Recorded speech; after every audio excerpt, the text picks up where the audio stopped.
Good morning! Today, magluluto tayo ng fish sarciado. Ito yung mga ingredients. Bawang ito, tsaka red onion. Kamatis. Lightly beaten na eggs. Tapos yung isda. Papainit lang tayo. Painitin natin yung kawali. Tapos, mag-start na tayong magisa. Olive oil yung gamit ko. Pwede kayong gumamit kahit ano. Kunti lang. May mga audience ako dito, mga kaibigan ko. Sabi ko, wag silang maingay. So, unahin natin yung sibuyas. Gigisa lang natin.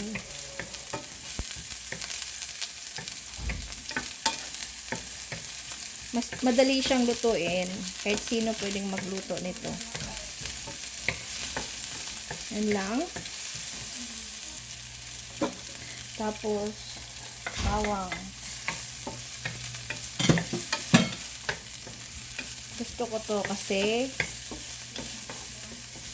masarap siya. Isahin lang natin. Isunod natin yung kamatis. Depende kung gaano kadaming gusto nyo. Sarap pag maraming kamatis.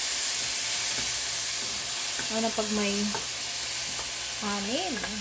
Mainit na kanin. Isahin lang.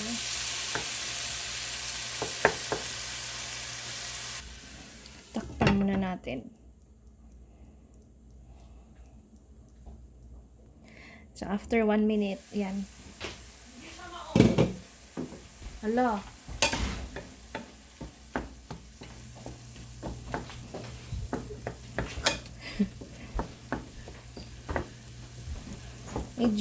medyo soft na yung natin, kamatis. Kailangan din pala natin ng ground black pepper and salt. Yan lang. Pag gusto nyong lagyan ng iba pang pangtimpla, pwede nyong gawin yan. Depende po yan sa inyo.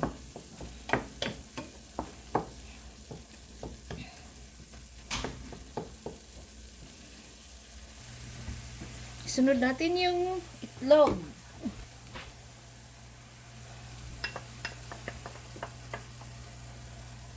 Tapos lagyan natin ng tubig maya-maya konti.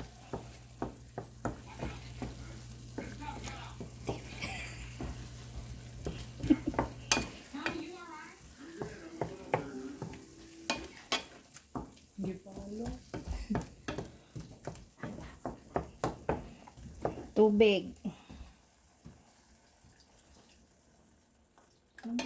Yung tama lang.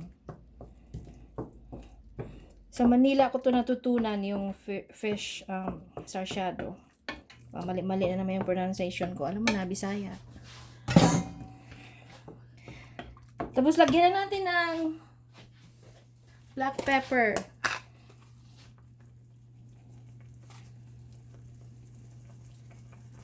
Depende kung gaano kadami gusto niyo.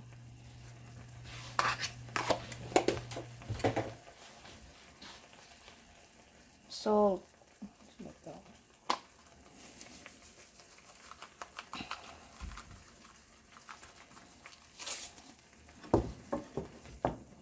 Naan ko lang yung apoy. Tapos pwede na nating ilalagay yung isda. Tapos tikman nyo ulit kung tama na ba yung timpla. Ayan.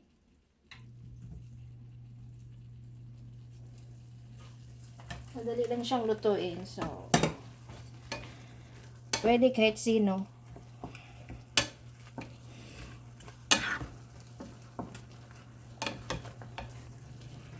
Yan lang. Madali lang siyang gawin.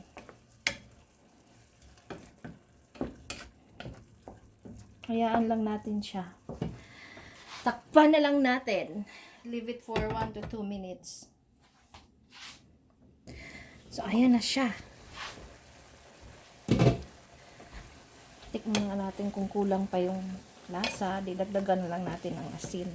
Kung kayo gusto nyong lagyan ng iba pang panglasa o pang timpla, okay lang din. Tatabang konti.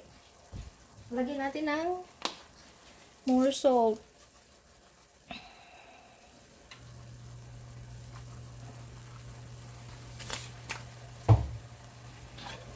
Ito lang. Madali lang siya. So, ganyan lang. Masarap to sa kanin, with kanin. Ayan lang po. Madali lang. Maraming salamat po sa panunod. Yum, yum, yum.